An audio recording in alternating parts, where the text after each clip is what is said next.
Hello, ladies and gentlemen. Welcome to another Ultra Confusion interview. This time we have... My name is Charlie Gilchrist. I'm the creative director and producer on Ribbiting Saga. So tell us a little bit about the game. Yeah, so Ribbiting Saga is a 2D action-adventure game.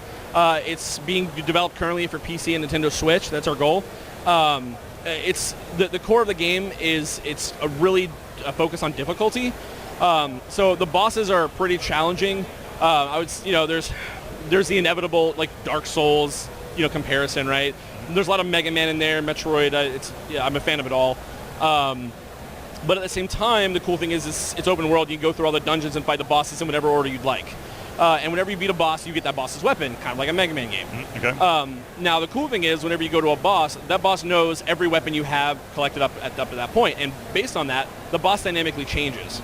So it's not just like, oh, he'll have one or two more abilities. He'll get a whole extra phase that even changes the arena. So, for example, today we're showing off a pirate boss.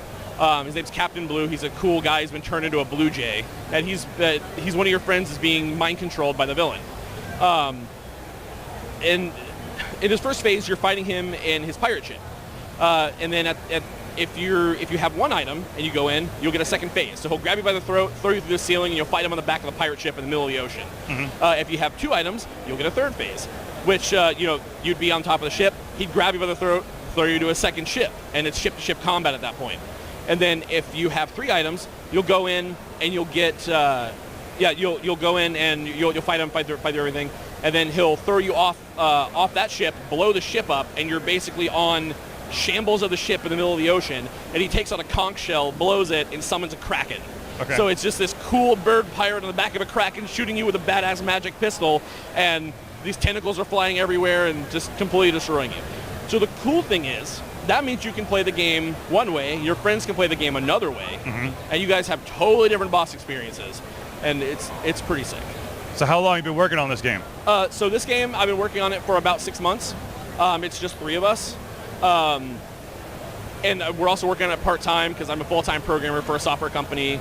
So our goal right now is to get to a point where we have a demo that we think is solid enough to maybe secure publishing so we could go full-time. So I guess we're sort of in that transition period right now. This is the first time we've shown it off anywhere publicly, and we're getting really good reception. So we definitely think we're going to be there really soon.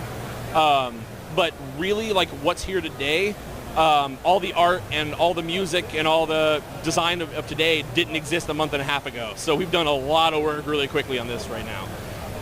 So as an independent developer, is there any knowledge or advice you could pass on to those who are about to maybe make the journey that you all have already started? Work on it every single day. Even if it's for 5 minutes, it does not matter. Make some progress. Yeah. And the other thing I would say that really helped us a lot is to definitely set small goals. You don't have to be like the weird planner type. I'm definitely not like that. Yeah.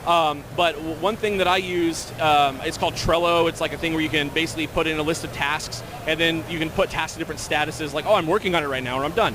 And if you kind of are a hawk about that, and you really make sure that anything you're working on, you put it in working on it, and when you're done, you put it at a done. It feels really good to finish a task. And when you do that kind of stuff, and you do, like I said, you work on it a little bit every day. Even if you don't have hours and hours every day, you'll look back and go, wow, I did a lot. I've done a lot of work. And that's addicting, right? The other thing I would say is, even if it's not done, show it to as many people as you can. Because one thing that happened with me is a lot of my friends would come up and say, hey, how's the game?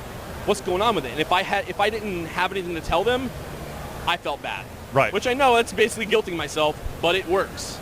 I would also say, definitely surround yourself with people that are as passionate about it as you are. I think there's a lot of that, but it's really finding ways to motivate yourself and, really make sure that it's a passion project. On the other side of that, I would definitely say that whatever you're making, think about if it's marketable, even though, yeah, it's an artistic thing and, it's not.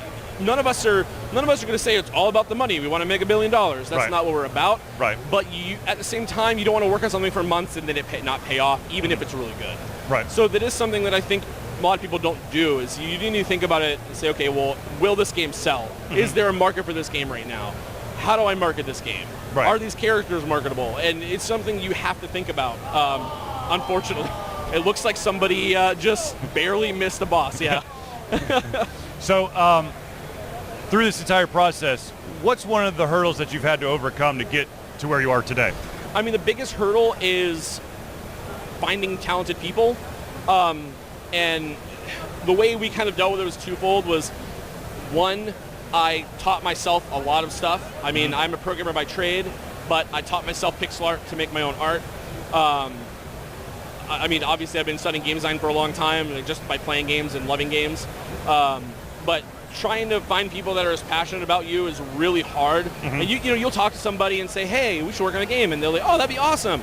But they'll never do it, right? That's the hard part. The way I solved that was I got lucky and found a guy who's a fantastic musician who's just as passionate as I am and trusts me.